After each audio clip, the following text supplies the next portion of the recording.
আজকে সারাদিনই বৃষ্টি হচ্ছে, এরকম মেঘলা বাইরে।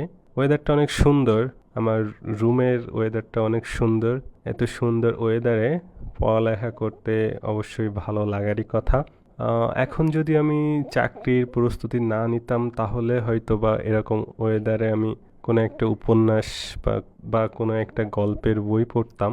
কিন্তু এখন যেহেতু চাকরির প্রস্তুতি নিচ্ছি, এখন একটা উপন্যাস বা একটা গল্প পড়ে পড়া অনেকটা সময় অপচয় হয়ে যায়। অপচয় বলবো না ঠিক, অনেকটা সময় আমাদের ব্যয় হয়ে যায়, যে ক্ষেত্রে আমরা অন্য অন্য সাবজেক্ট বা প্রস্তুতি নিলে হয়তো অনেকটা এগিয়ে যেতে পারতাম। আমার আসলে অনেক উপন্যাস, গল্প এসব বই পড়তে ইচ্ছা করে, যদিও আগে অনেক গল্পের বই, উপন্যাস পড়েছি। এখন এই প্রস্তুতির জন্য ওইভাবে পড়া হয়ে ওঠে না, তবে বেশিরভাগ গল্পের সারাংশ বা সারমর্ম এগুলো পড়তে হয় চাকরির জন্য। আসলে প্রস্তুতি নেওয়ার কারণে অনেকটা পড়তে হয়, তবে চেষ্টা করি মাঝে মাঝে কোনো একটা উপন্যাস পুরোটাই পড়তে। একটা উপন্যাসের পুরোটা পড়া আর সারমর্ম পড়া অনেক পার্থক্য। পুরোটা পড়লে আসলে উপন্যাসের ভিতরে ঢুকে যেতে হয় আস্তে আস্তে। সারমর্ম পড়লে জাস্ট অতটা মানে ভালো লাগে, বাট অতটা মনে হয় না, উপন্যাসটা ফিল করা যায় না। যাই হোক, আজকের ওয়েদারটা অনেক ভালো, তো চাকরির প্রস্তুতি নিতে হচ্ছে। আম, এই ওয়েদার একটা কথা বলি যে আমাদের চাকরির প্রস্তুতির একটা বড় বাধা হচ্ছে আমাদের এক্সকিউজ। আমরা এক্সকিউজ দিয়ে থাকি, দেখা যাচ্ছে এখন পড়বো না, এখন ভালো লাগছে না, এখন একটু মাথা ব্যথা করছে, বা এখন কোনো ফ্রেন্ড আসছে, বা যে কোনো কাজে আমরা অজুহাত দিয়ে থাকি, পড়ালেখা করব না। এখন এই এক্সকিউজ বা অজুহাত, এই অজুহাতটা আমরা কেন দেই? আহ, অজুহাতটা দেওয়ার পিছনে সব থেকে বড় কারণ হচ্ছে, দেখুন, আপনি যখন একটা কাজে অজুহাত দেন, অবশ্যই সেই কাজটা আপনার ভালো লাগে না, সেই জন্য আপনি সেই কাজটার প্রতি অজুহাত খোঁজেন। কিন্তু যে কাজটা আপনার ভালো লাগে সেই কাজটা কিন্তু আপনি অজুহাত খোঁজেন না। এক্সাম্পল হিসেবে আমরা দিতে পারি যে, মনে করুন ছোটবেলায় আমরা লেখাপড়া তো করতে ইচ্ছাই হতো না, এখনো করতে হয় এখন। তো ছোটবেলায় লেখাপড়া করতে ইচ্ছা হতো না বলে আমরা অনেক অজুহাত দিতাম, স্কুলে যেতে অজুহাত দিতাম। আহ, পেট ব্যথা, মাথা ব্যথা, কত কী হইতো ছোটবেলায়। আমরা অজুহাত যখন দিতাম, আম্মু ঠিকই বুঝতো যে আমরা আসলে অজুহাত দিচ্ছি। কিন্তু আমরা যদি খেলাধুলার দিকে বা খেলাধুলা করার ক্ষেত্রে, ফুটবল, ক্রিকেট এসব খেলা করার ক্ষেত্রে কিন্তু আমরা এই অজুহাতটা দিতাম না। যতই আমাদের জ্বর হোক, যতই আমাদের মাথা ব্যথা, পেট ব্যথা যাই হোক না কেন, আমরা অজুহাতটা কিন্তু আর তখন দিতাম না। আমরা কেন অজুহাত দাঁড় করাই একটা কাজে? এর সব থেকে বড় যে বিষয়টা সেটা হচ্ছে, আমাদের যে কাজটা করতে ভালো লাগে না সেই কাজটাই আমরা বিভিন্ন অজুহাত দিয়ে থাকি। কিন্তু আমাদের যে কাজটা করতে অনেক ভালো লাগে সেই কাজটা কিন্তু আমরা আর অজুহাত খুঁজি না। যতই বাধা বিপত্তি আসুক না কেন, আমরা সেই কাজটা কিন্তু করি।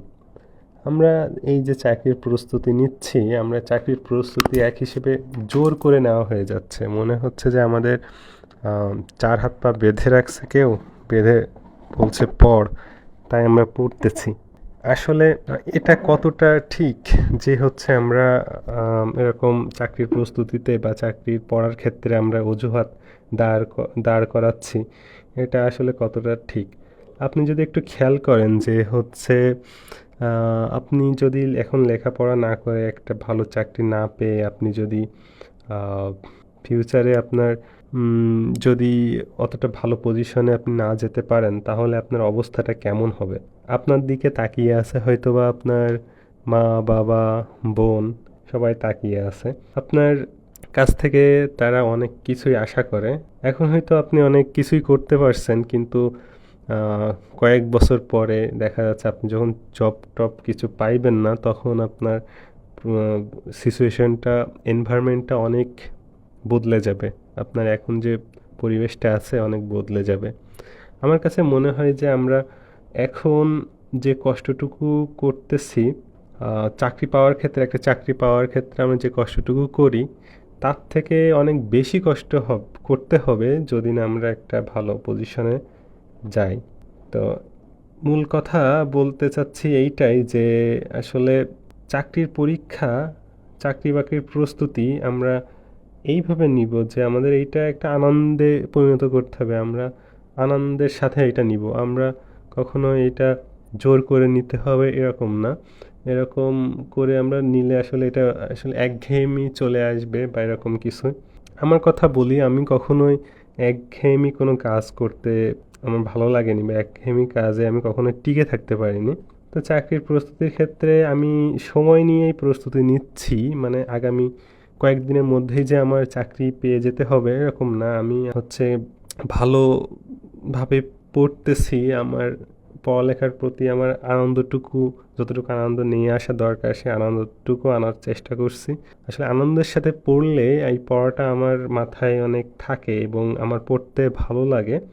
ভবিষ্যতে হচ্ছে বিরক্তি লাগে না আমার কখনোই। তো আমি যে মেইন ফোকাসটা করছি যে চাকরির প্রস্তুতি, এটা একটা মজা বা একটা আনন্দ হিসেবে নিচ্ছি। তো সেই হিসেবে আমি জানি যে আমার প্রস্তুতি খুব দ্রুত হবে না, হয়তো একটু দেরি হবে আমার চাকরি পেতে। তবে আমি যদি এভাবে পড়তে থাকি, আমি যেভাবে পড়ছি এভাবে যদি পড়তে থাকি তাহলে হয়তো আমি ভবিষ্যতে কোনো একটা চাকরি পাবো। কিন্তু হাল ছেড়ে দিলে হয়তো আমি পাবো না। তো এইটাই আমরা আমরা চাকরির প্রস্তুতিতে আমরা এখন বর্তমান যে আমাদের সময়টা, এই সময়ে আমরা আম চেষ্টা করব চাকরির প্রস্তুতিতে অজুহাত না খোঁজার। তো এইটাই আজকে এই পর্যন্ত। অনেকে ভাবতে পারেন যে আমি হয়তোবা মোটিভেশন দিচ্ছি বা মোটিভেশন স্পিচ দিয়ে আপনাদেরকে পড়ার প্রতি আগ্রহ জাগাচ্ছি। আসলে না, মোটিভেশন বলে কিছু না। এটা একজনে যদি মোটিভেশন দেয়, সেই মোটিভেশন শুনে আপনি পড়ালেখার প্রতি বেশিক্ষণ পড়ালেখার প্রতি মনোযোগ ধরে রাখতে পারবেন না। কিছু সময় পরে যখন মোটিভেশন চলে যাবে আপনার, তখন আপনি আবার যা তাই হয়ে যাবেন। তো আমার আমার কখনো এরকম মোটিভেশন তেমন ভালো লাগে না কেউ মোটিভেশন দিলে। আমার যতটুকু মোটিভেশন নেওয়া দরকার ঠিক ততটুকুই আমি নেই। কিন্তু মোটিভেশন স্পিচ বা এরকম অনেক আগে একসময় শুনতাম, বাট এখন এইগুলো শুনলে, মোটিভেশন স্পিচ শুনলে আমার যেন কেমন রাগ হয়। তো যাই হোক, আমার কথাগুলো আপনারা কেউ মোটিভেশন হিসেবে নিবেন না। তো সবাই ভালো থাকবেন, সুস্থ থাকবেন এবং আমার জন্য দোয়া করবেন। আল্লাহ হাফেজ।